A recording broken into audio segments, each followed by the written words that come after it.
Assalamualaikum and hi everyone. So today I'm going to explain how to do question number 1.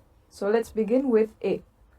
A basketball player throws a ball with initial 10 meter per second into the basket. The basket is at 1.2 meters vertically above the throwing point and 6 meters horizontally from the player. Determine the speed of the ball when it reaches the basket. Okay, so the information that we can get from the question are the initial speed of the basketball, which is 10 meter per second, and the distance between the throwing point and the basket, which is 1.2 meter. So let's write that down.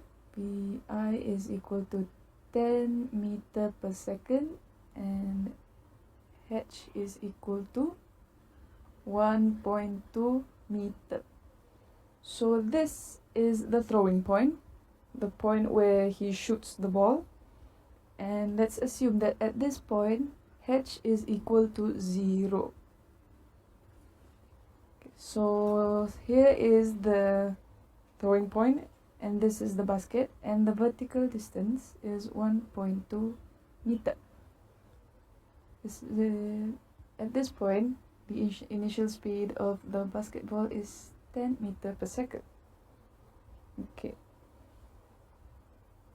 According to the principle of conservation of energy, in a closed system, the total energy of that system is constant, where the total initial energy is equal to the total final energy. The total energy is the sum of potential energy U and the kinetic energy K. So this one is the total initial energy is equal to the total final energy. So initial kinetic energy plus initial potential energy is equal to final kinetic energy plus final potential energy. So for potential energy here, at this point, h is equal to 0. So U initial is actually equal to 0 as well. Energy h. Okay, so we can eliminate this, and now we are left with the initial kinetic energy, the final kinetic energy, and the final gravitational energy, potential energy. Okay, since we don't have the value of m, we can factorize and eliminate m. So we are left with half vi square, half vf square plus gh. So now let's just sub the values that we have. So 1 over 2 10 square is equal to 1 over 2 final speed, which we will find, plus gh 9.81 1.2. We will get 1 over 2 vf square is equal to 38.23. Final speed is 76.46, and finally final speed is equal to 8.74 meter per second. Okay, moving on to question B. A 25-gram bullet moving with a speed of 200 meter per second hits a wooden block and stops after penetrating 35 centimeters into the block. Using the work energy theorem, calculate the average frictional force experienced by the bullet. Okay, let's say that this is the block and this is the bullet that is moving with a speed of 200 meter per second. And here, let's say it penetrates the block here, and it will have a displacement of 35 centimeters after penetrating into the block. Okay, let's say that this is the point where it penetrates the block here.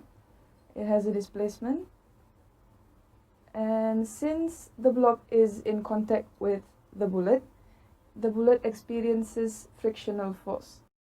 This is not a free body diagram, okay, this is actually a vector diagram. So now what information can we get from the question?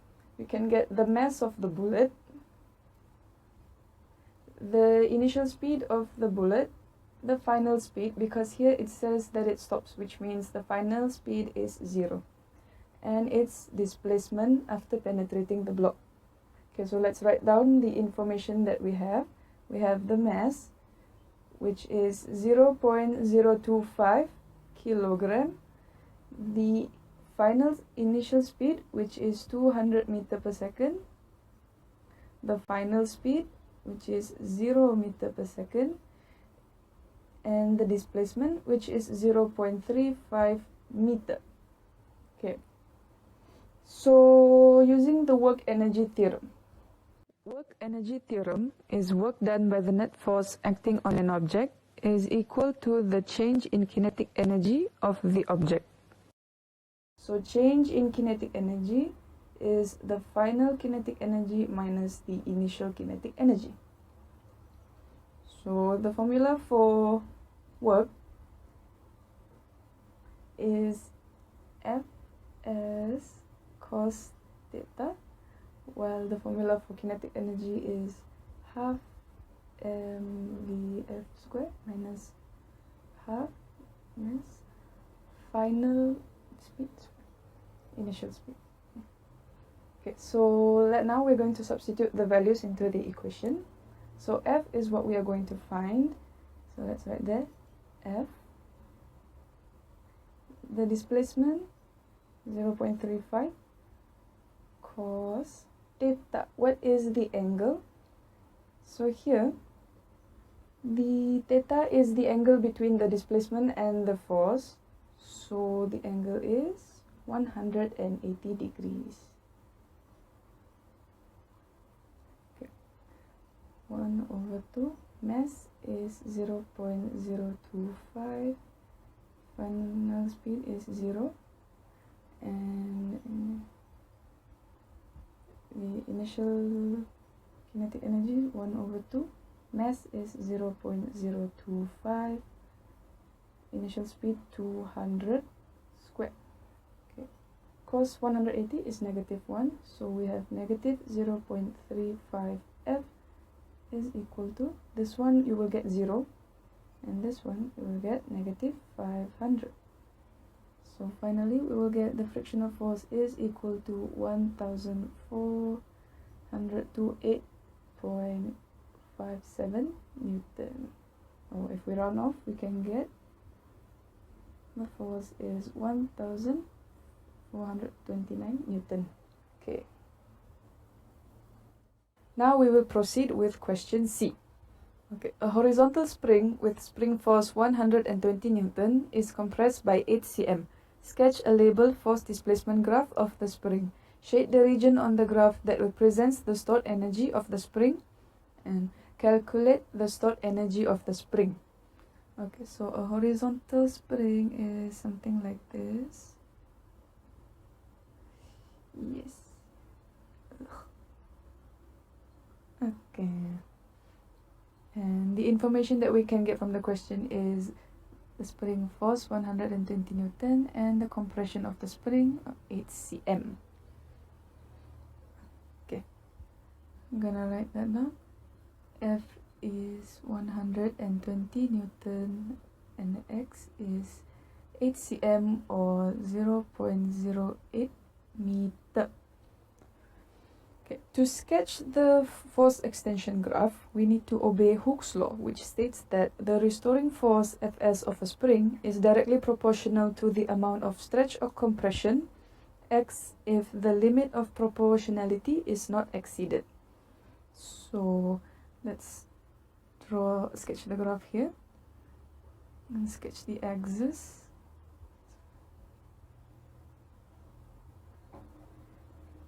The x-axis is displacement and the y-axis is the force. Okay, so according to Hooke's law, the graph force is directly proportional to x. So we are going to sketch a straight line that passes through the origin. Okay, so this straight line shows that F is directly proportional to x. And the gradient represents the spring constant K. Gradient is spring constant K. Okay, so now let's label this graph 0 when force of 120 Newton is exerted. It compresses by 0.08 meter. Okay. Shade the region on the graph that represents the stored energy of the spring. Where is the region? It is the area under the graph, which is the elastic potential energy for the spring. Okay. Number 2, calculate the stored energy of the spring, which is U. Formula for elastic potential energy is 1/2 kx squared. We don't have k, so we are going to calculate k. F is equal to kx, so k is equal to F/x, which is 120 Newton over 0.08 meter, where we will get 1500 Newton per meter. So the energy stored in the spring is 1/2. Sub the value for spring constant 1500, and the compression, which is 0.08 squared, where we will get 4.8 joule. Sekian, terima kasih. Thank you for watching, everyone.